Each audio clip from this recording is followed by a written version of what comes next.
We hear a lot about cyber attacks, financial fraud. It's always in the news, right? But what if there's this whole other layer? Not just, the random scammer, but actual groups, individuals who treat fraud like a profession. So today, we're doing a deep dive into that world, the professional fraudster. We're using insights from FinCrime intelligence. What makes these people tick? What makes them different? And why should you be paying close attention? Exactly. And FinCrime Intelligence, our source here, really draws a key distinction. We need to move past thinking about just isolated incidents. We're talking about people, sometimes whole networks, where fraud is literally their career path. A career path. Wow. Yeah, they have significant expertise. They're constantly tweaking their methods and their impact. I mean, finance, healthcare, e-commerce, you name it. It's huge, really substantial losses. Okay. So let's nail this down. How does FinCrime intelligence actually define a professional fraudster? What's the core thing that sets them apart? Well, they define them as individuals or groups who have this deep expertise, right? And a proven track record. Committing fraud is their main gig, their occupation. Brain occupation. Yeah, and they're always adapting, always targeting vulnerabilities across different sectors, and the financial losses they cause are, well, significant. That definitely paints a different picture than just someone seeing a quick opportunity. It sounds way more calculated. FinCrime intelligence also contrasts them with opportunistic offenders. What's the big difference there? Oh, it's a massive difference. Think about it. An opportunistic person might just exploit a system that's momentarily left open, right? An unlocked door, basically. Right. Easy target. Yeah. But a professional fraudster, they're meticulously planning, executing complex schemes. It often demands serious technical skill, coordination. So, like the difference between grabbing something off a counter and planning a heist.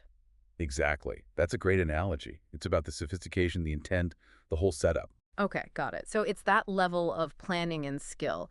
What are some of the characteristics FinCrime intelligence points to? What do these professionals typically look like, metaphorically speaking? Yeah, several key things stand out. First, technical skill, like serious proficiency, Yeah. cybersecurity, knowing how systems work, how to break them, Uh-huh. and social engineering too, manipulating people to get info or access.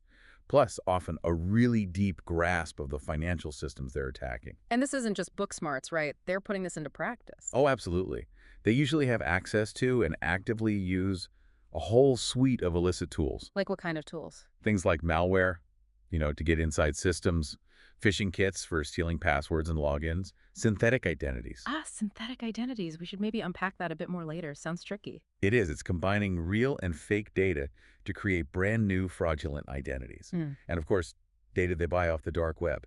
It's a whole criminal toolkit. Wow. That sounds incredibly resourceful. And I guess, like any professional, they have to keep up with the times. Totally. Adaptability is key for them. They're watching regulatory changes, new tech, new fraud controls being rolled out And figuring out how to get around them. instantly. They evolve their tactics. What worked last month might be useless today. They pivot fast to find the next weak spot. So they're playing the long game, not just focused on one quick hit. Exactly. FinCrime intelligence really emphasizes their long-term planning. They might target a system for weeks, maybe even months, to get what they want.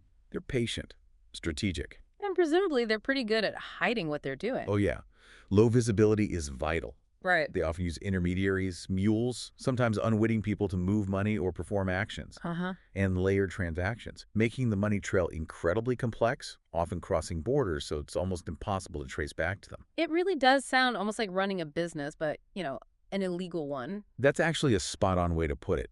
FinCrime Intelligence even talks about their business model approach. Yeah, they invest in tools, in learning. They learn from failures just as much as successes.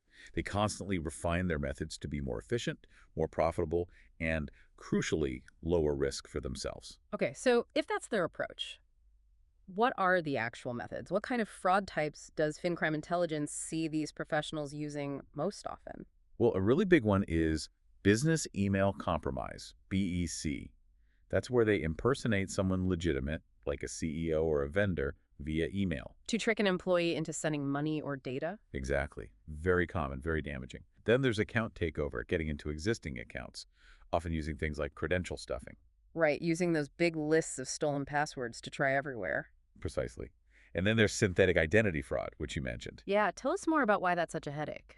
Synthetics are tough because they mix real data fragments, maybe a real social security number, with a fake name and address, creating an identity that doesn't fully belong to any single real person. So it can slip past basic checks? It can. And over time, they can use these synthetics to build up seemingly real credit histories, apply for loans, open accounts. It's a major challenge for verification systems. Are they still using older methods too, like physical fakes? Oh yes, document forgery is still definitely in the playbook, especially for getting past Know Your Customer KYC checks when opening accounts. Fake IDs, altered utility bills, you name it. And money mules, we hear that term a lot. How do they fit in? Mules are absolutely critical for the laundering phase. Professional fraudsters recruit people. Sometimes they know what they're doing. Sometimes they're tricked just to receive and forward stolen funds. To add layers of separation. Exactly. It distances the main criminals from the dirty money. Yeah. And those funds then go through more complex laundering, multiple accounts, often international transfers, making the origin almost impossible to pinpoint. And it's not just banks they're hitting, is it? Not at all. FinCrime intelligence notes they're very active in fintech, online gaming, exploiting promotional offers, bonus systems. Finding loopholes there too. Yep. And we still see those large-scale investment scams, romance scams, often highly coordinated across different platforms, different countries even. So banking, insurance, crypto's a target now too, e-commerce. They really cast a wide net. It shows how widespread this threat is. And what's really concerning, according to FinCrime intelligence, is the connection to organized crime. Many of these aren't lone wolves.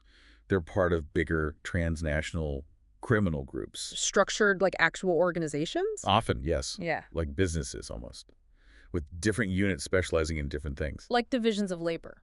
Precisely. You might have a team for stealing identities, another crafting the phishing emails, a tech team managing the infrastructure, and then a separate money laundering division. It's coordinated. Wow. And the impact isn't just the stolen money itself, is it? No, far from it. The profits from this kind of fraud, they often fuel other serious crimes. We're talking drug trafficking, weapons smuggling, even in some cases terrorism financing. Good grief. So this convergence of financial fraud with these broader criminal goals really elevates the threat. It means you need multi-agency responses, international cooperation. It's bigger than just banking fraud. That really puts it into perspective. It's not just about protecting your own account. It connects to much bigger security issues. So given how sophisticated and organized these fraudsters are, how do we even begin to detect and prevent this? Standard security surely isn't enough. You're absolutely right. FinCrime intelligence is clear on this. Basic fraud filters, the off-the-shelf stuff, largely ineffective against these pros. You need something much more advanced, multi-layered. Okay, so what kind of advanced techniques are we talking about? Well, things like behavioral biometrics are becoming more important. Analyzing how a user actually interacts with a device, typing speed, mouse movements, how they hold their phone. To spot if it's not the real user, even with the right password. Exactly, identifying anomalies. Then there's device and session intelligence, looking at the device itself, the network connection. Yeah. Is it an emulator? A known dodgy proxy? Are they using automation tools? Flags like that. I've also heard about graph analytics being used. How does that fit in? Graph analytics is really powerful for seeing connections. It lets analysts map relationships between, say, accounts, transactions, IP addresses, device IDs. Things that look separate might suddenly reveal a hidden network. Ah, connecting the dots to find the fraud rings. Precisely, uncovering that shared infrastructure. And, of course, real-time monitoring is crucial, especially when it's linked up with external threat intelligence feeds. Staying ahead of the curve. What about actually verifying who someone is in the first place? That's where layered identity verification comes in, as FinCrime intelligence stresses. Robust checks on ID documents, making sure they're genuine. Liveness detection, proving a real person is present during onboarding, not a photo or video. And biometric matching facial recognition, fingerprints tying the identity to a unique physical person. It's about multiple checks, not just one. It sounds like technology is a massive part of the solution, but is it all tech? What about the people involved? Good point. Tech isn't a magic wand. FinCrime intelligence really highlights how vital it is to train your internal fraud teams. They need to recognize the subtle signs, the complex indicators, especially when something almost looks normal. That makes sense. And this must all tie into regulations too, like anti-money laundering, AML, and counter-terrorist financing. CTF. Absolutely. Those frameworks put significant obligations on financial institutions. FinCrime Intelligence points out they have to monitor for suspicious activity constantly, not just at onboarding, but logins, transactions, the whole life cycle. And if they spot something fishy. They have to file suspicious activity reports, SARs, promptly with the authorities. And for customers considered higher risk, they need to do enhanced due diligence. EDD, basically. Yeah. Digging deeper, more scrutiny. It feels like fighting this needs teamwork, not just individual banks doing their own thing. Definitely. FinCrime Intelligence really underscores that need for collaboration. Banks working with law enforcement, sharing intel through industry groups. It builds a much bigger, better picture of the threats. And if institutions don't manage this effectively, the consequences are pretty severe. Oh, absolutely. Yeah. Huge regulatory fines are possible, but also massive reputational damage. Losing customer trust.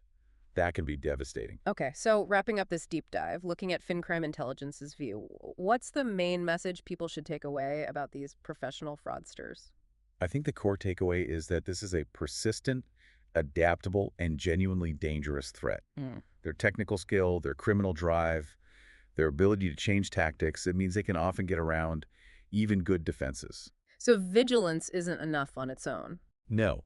Yeah. Defending against them requires constant innovation in your security tech, really strong coordination between different teams inside an organization, and crucially, a proactive, intelligence-led approach. You have to try and anticipate their next move. We've just covered a lot of ground here looking into this often hidden world of professional fraudsters. Using those insights from FinCrime Intelligence, we've seen they aren't just opportunistic criminals. They're organized, highly skilled, running fraud like a business, using complex tools and often plugged into much larger criminal networks. Their adaptability, their tech skills, it's a serious ongoing challenge for banks, fintechs, e-commerce, pretty much everyone. It really is.